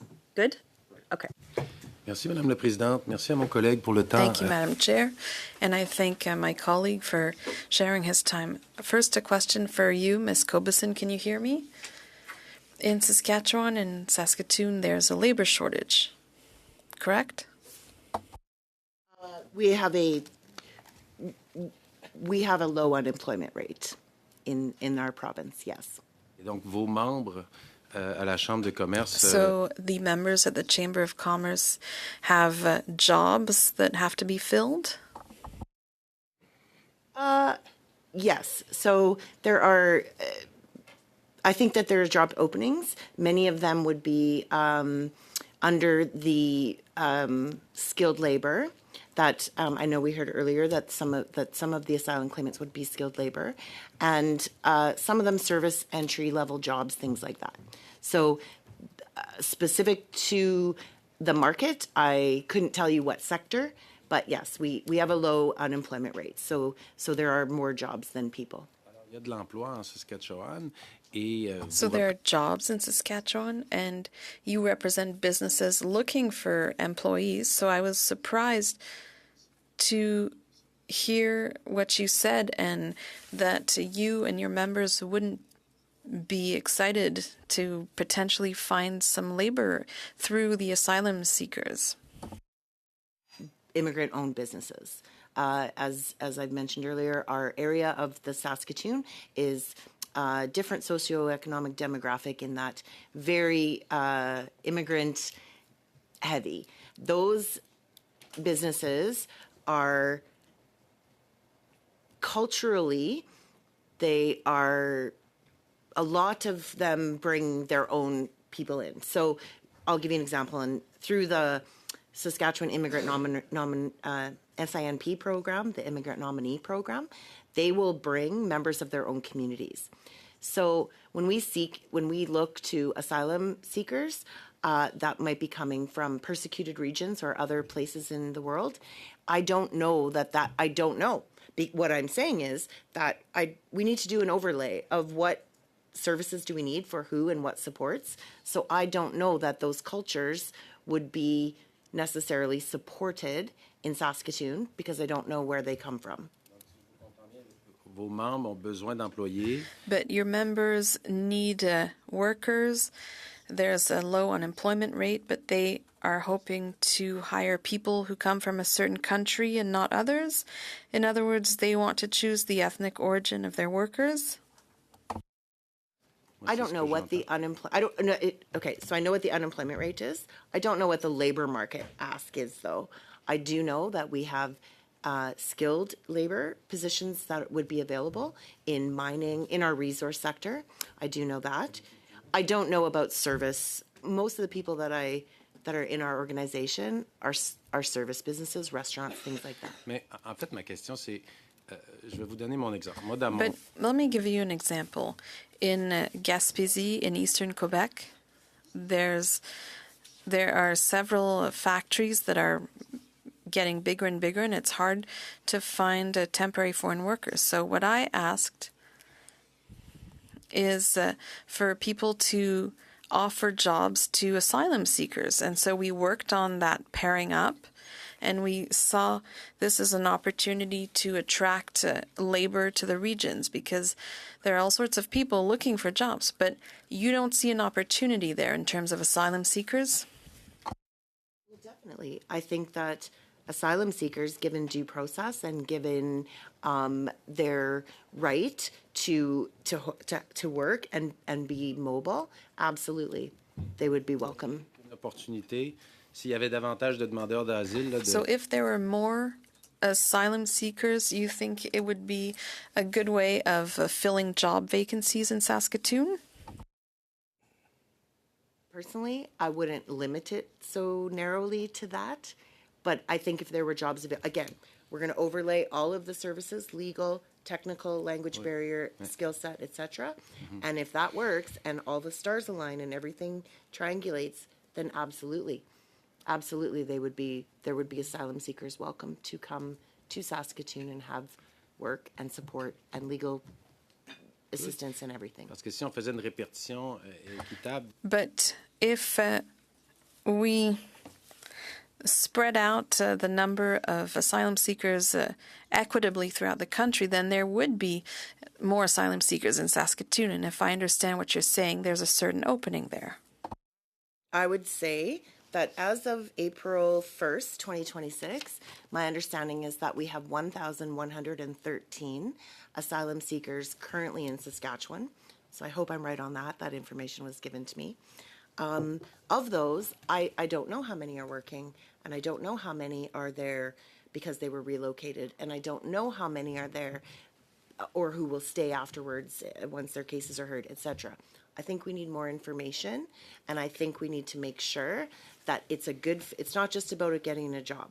It's finding a place to live. It's enrolling the children in school if they have children. Do you know what I mean? Ouais. So I truly believe that we need to make sure we have all of the information available before we can offer that type of support. Merci, Madame Cabuson. Madame Thank Kaida. Thank you, Ms. Cabasson. Ms. Kaida, I'd like to talk about integration. If I understand correctly, you studied the issue of integration for refugees, not for asylum seekers. In your remarks, you said that in small communities, we were able to attract and keep refugees there. So how do you explain that phenomenon? Government-assisted refugees and privately sponsored refugees, well, just to focus on government-assisted refugees, once they arrive in Canada, they are assigned to a select number of destinations, including places outside of Quebec or Ontario, which has where the resettlement agencies have been contracted by the government, the federal government, to provide employment support, language training, and cultural training for the government-assisted refugees.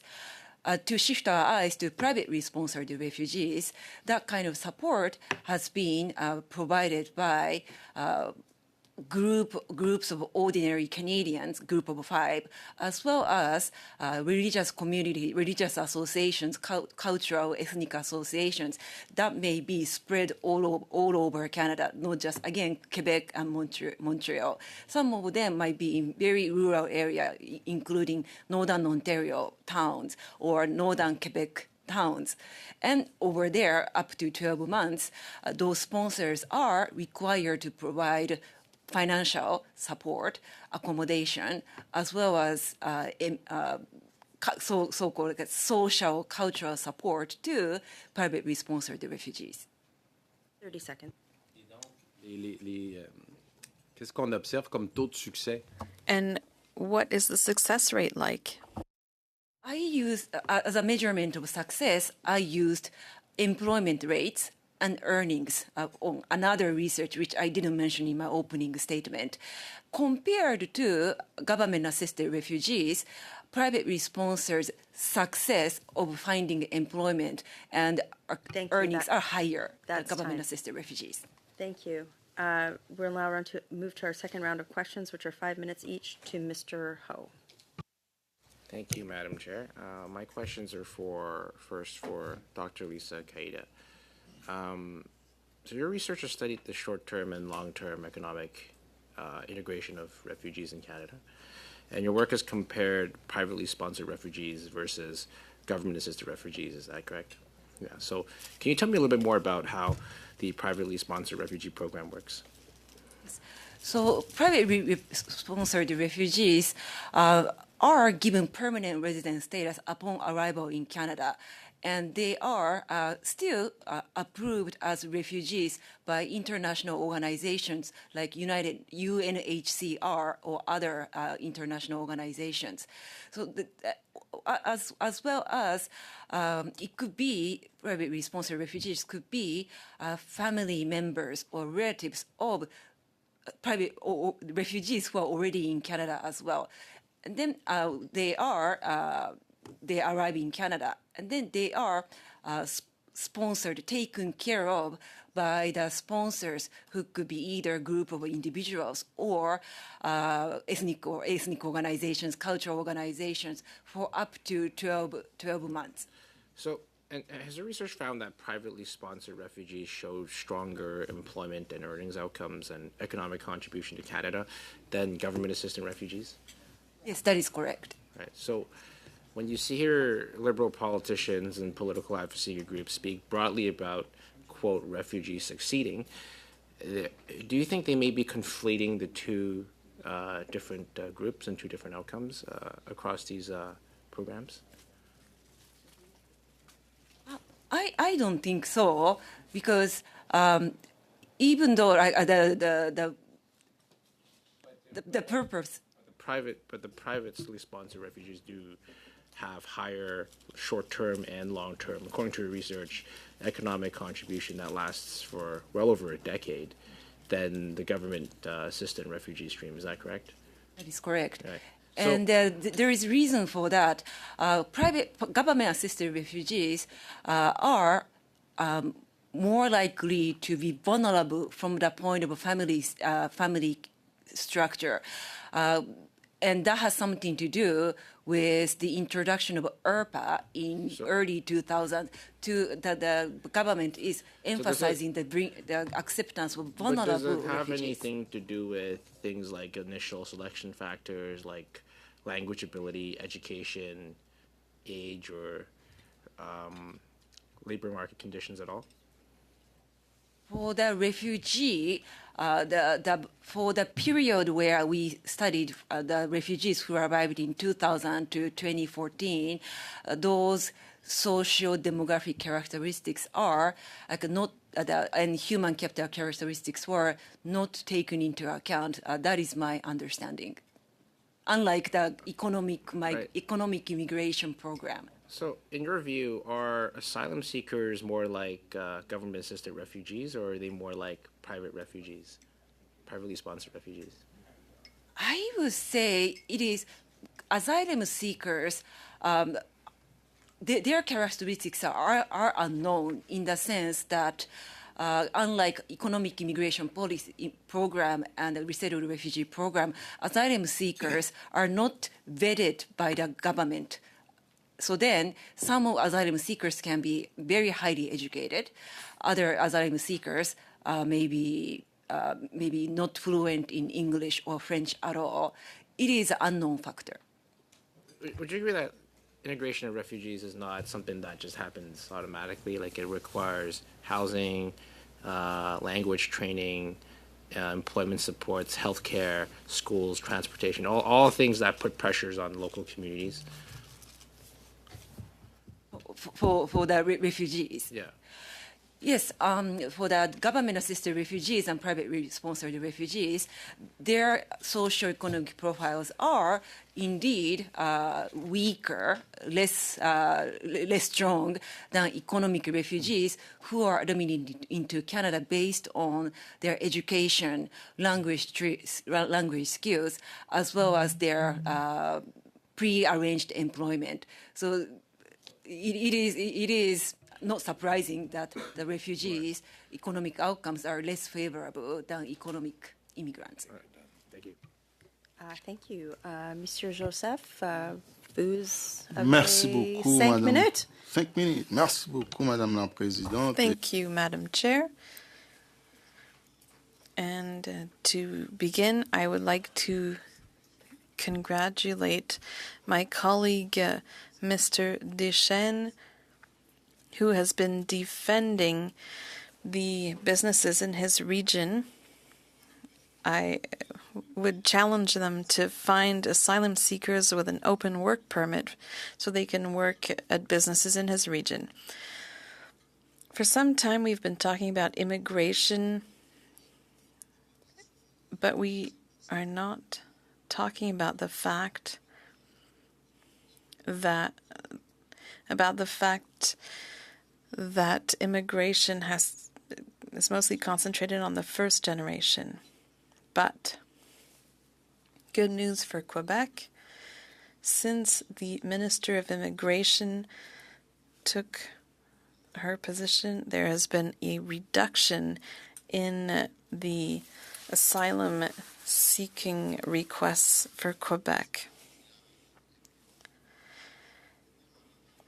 One of the witnesses said asylum seekers are not people who leave their countries because of poverty. They are skilled workers. There are also francophones, 1/3 of them, and 1/3 of them hope to learn French. So here's my question. Don't you think there might be a fight between provinces? Let's say Quebec says, I don't want these asylum seekers. Let's send them to Alberta or elsewhere. If Ontario says, no, I don't want them, what are we going to do?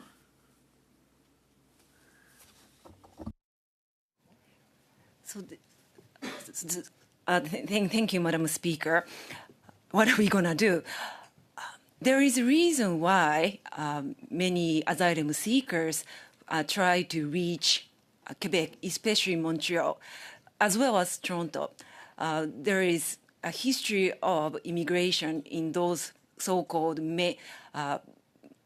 traditional destinations.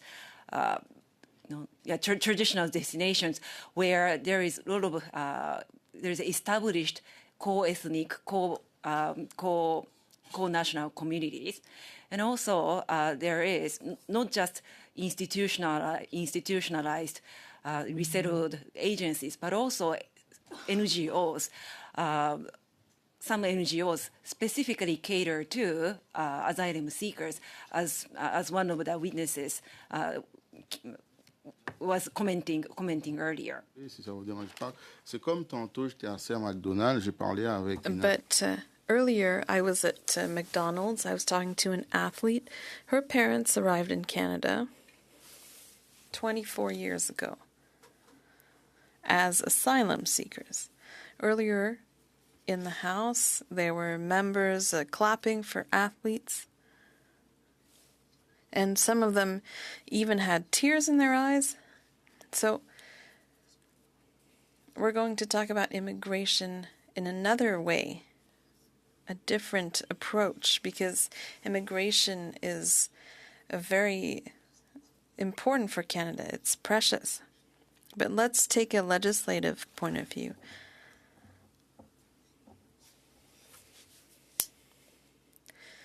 We have to understand that this can transform people's lives. We're talking about forced migration in some cases. Not long ago, in my own riding, I spoke to a family, asylum seekers with an open work permit. They're already living there. And I said, why did you choose Quebec? They said, well, it's not my fault if Quebecers are nice, if Quebecers speak French, and if it's the best province in the country. I said, you're right. He also said, because he follows what happens here in Ottawa. Do you think that there's a bit of a confusion when we talk about immigration? Sorry, confusion about immigration. That is time. Dilemme Unfortunately, amalgame. that is time. My apologies. We now move to Mr. Deschamps for 2.5 minutes. Merci beaucoup, Madame la Présidente. Des questions pour vous, Madame Mourad? Thank you, Chair. I have some questions for you, Ms. Murad. I was lucky enough to visit your offices in Montreal. I'd like to talk about the problem of funding. I know that you have private donations, but other centers are funded by the government of Quebec, especially to help permanent residents. So what happens for asylum seekers? How are their services funded for people who are in Quebec, for example? Thank you very much for the question, Madam Chair. This is a very interesting question, and I think it speaks to the need for the adoption of a system that would open up funding that is applicable for organizations that do serve refugee claimants. This is a huge funding constraint, unfortunately, and as you did mention, there are organizations that are not able to commit manpower or hours to look for different funding alternatives. And so what happens is that collaboration between organizations does happen. So referrals to organizations such as ours that are able to provide services for asylum seekers do happen. And this does contribute to the stress that's put onto organizations that are able to serve refugee claimants. Pour le bénéfice du comité, là, dites-nous, lorsque demandé... For the benefit of the committee, can you tell us this? When an asylum seeker arrives, what services do we need to provide? Absolutely. Here in Quebec, depending on where the asylum seeker is coming from, language supports and services are definitely necessary, as well as things like health and wellness, for example. There's psychosocial support that can be given to asylum seekers through community organizations, as well as integration and employment services. And these are all services that we do provide at the Refugee Center. When it comes to our employment services, we do support our refugee claimant clients with preparing for interviews and sort of assessing what their labor history has been, looking to alternative options here in Montreal.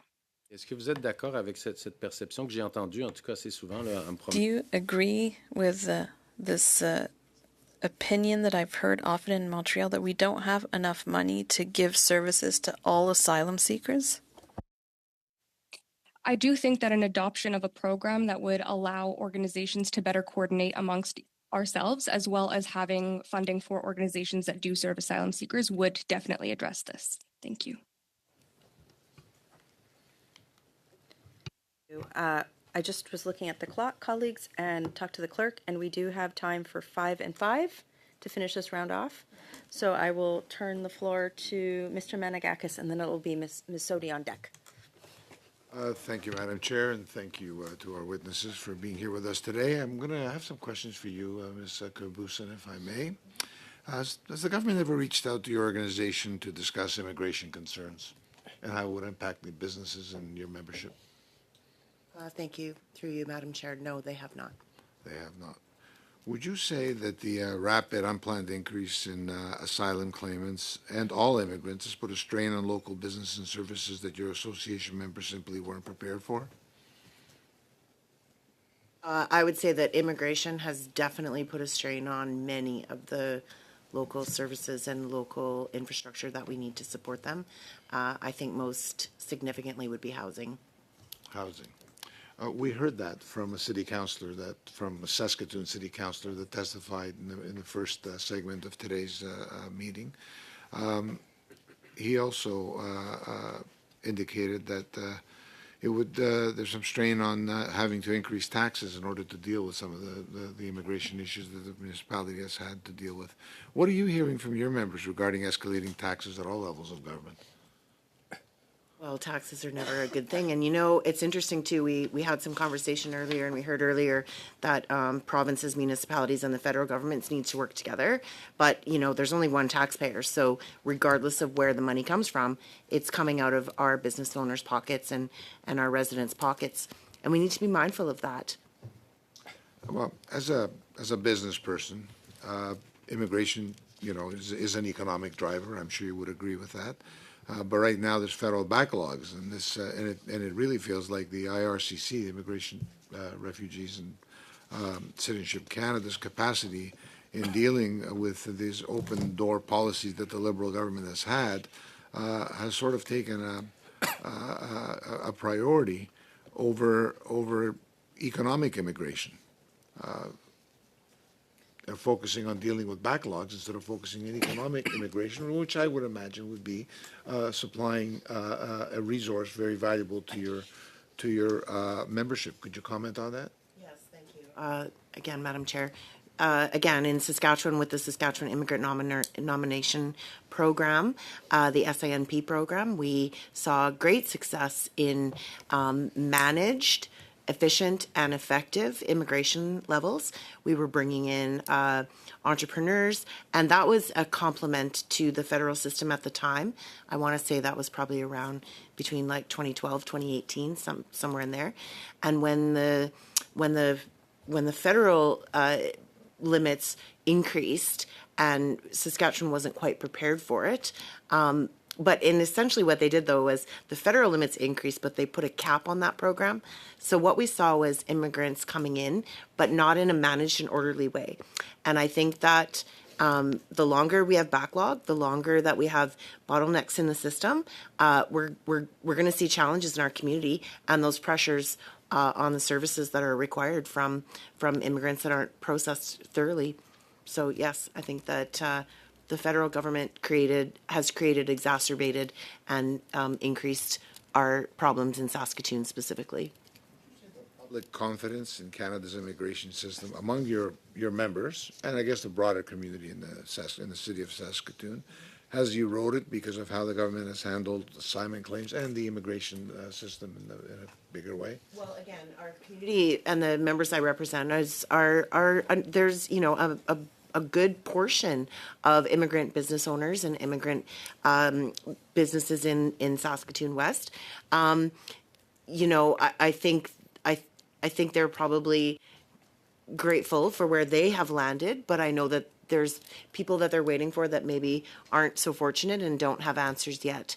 I think that, we rely on a healthy, fulsome, and robust immigration system, but certainty is what is needed for these people so that they can be assured that who they're going to sponsor to come over or who they're going to hire. And I'm not talking about necessarily just the immigrant business owners. I'm also talking about the service organizations that require labor market opinions and labor market, programs that bring workers over, and not temporary workers, but permanent. So I just think certainty and efficiency equals effectiveness, and then we have a smart program, but that's not happening right now.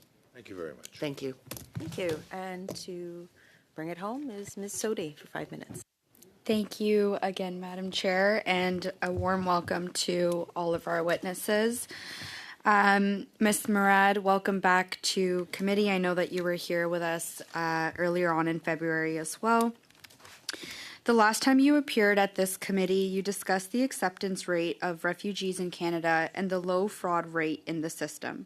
Can you further expand on why Canada's programs specifically may have a higher approval rate than other countries, given program context and geography, and how organizations such as the Refugee Center work with claimants to integrate successfully into their new communities?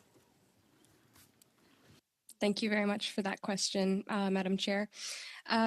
The integration process is very, very key here. The services that we do provide are wraparound, as I mentioned. It's very important to have a holistic approach in order to set refugee claimants up for success in their integration process. As for the high approval rate, I, of course, don't have knowledge of the back end system or what goes on behind closed doors. But I do think that our standard of refugee claimant or of immigrant is very, very high in general when we compare to maybe other countries, for example. And so I do think that typically the individuals that are seeking to come to Canada are aware of the caliber that the government is after, and it really is a matter of ensuring that we can sort of harness that potential and use it to the benefit of Canadian society. And this would require some collaboration between all levels of government as well as with community organizations, because as I did mention, the settlement services and support, the wraparound support there is very key for success on all levels.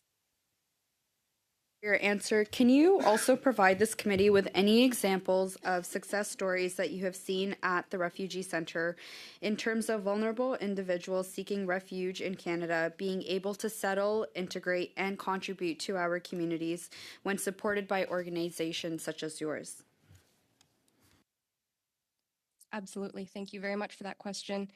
With our pilot program of relocation, which I'll bring up here because we are talking about redistribution, we have a few success stories, and I can share two with you. We had an individual who originally arrived to Vancouver, and he had to go through a credential recognition process as a teacher. And we were able to resettle him in an Indigenous reserve in Quebec. And now he teaches English to children on that reserve. And so I think that's a really important story to highlight here because it shows collaboration between Indigenous communities and newcomers, which is definitely something that should be focused on. We've also had a number of individuals who have laid down their roots here in Montreal, were able to find affordable housing for themselves, and have been able to secure work for themselves as well. These individuals don't just take a job and call it a day. They actually do give back to their society and their community as well. And we see a lot of these individuals that we have helped serve come back to our center and volunteer as well and sort of pay it forward. Last but not least, we've got about a minute and a half left. I just want to give you some time to give the committee any recommendations that you might have in terms of how the federal government can support the successful integration of refugees through efficient processing methods. And I know that you had mentioned like a trilateral collaboration between the provinces, the federal government, and the municipalities. So if you'd like to elaborate on that, the floor is yours. Thank you very much. This program that I'm suggesting for the federal government would be collaborative in nature, as was mentioned, but not only with governments and municipalities as well as community organizations, but with labor recruitment agencies as well. What I'm imagining here is a program similar to the EMPP with a back end that allows refugee claimants to fill out a portal, a profile, so to speak, that would allow them to include their education and work experience, their skills and training, if they have family in Canada and where, as well as if they have a province of preference with justification. And on the other side, it would allow employers to do the same thing, who have open work opportunities, willingness to provide trainings if necessary, willingness to provide housing opportunities if necessary, and willingness to provide or assist with transportation options. And so here we would have an agent who can sort of compare these different profiles and matches and provide a ranked system in which the claimant can select what is best for them and relocate. And here it's really important. Thank you. Thank you. Thank you. That is time. And I would like to thank all of the witnesses for their time, for their testimony, as well as answering questions, and thank colleagues as well. So our next meeting is on Monday the 1st, and the notice of that meeting has been published. Is it the will of the committee to adjourn the meeting for the day? Yes. Adjourned.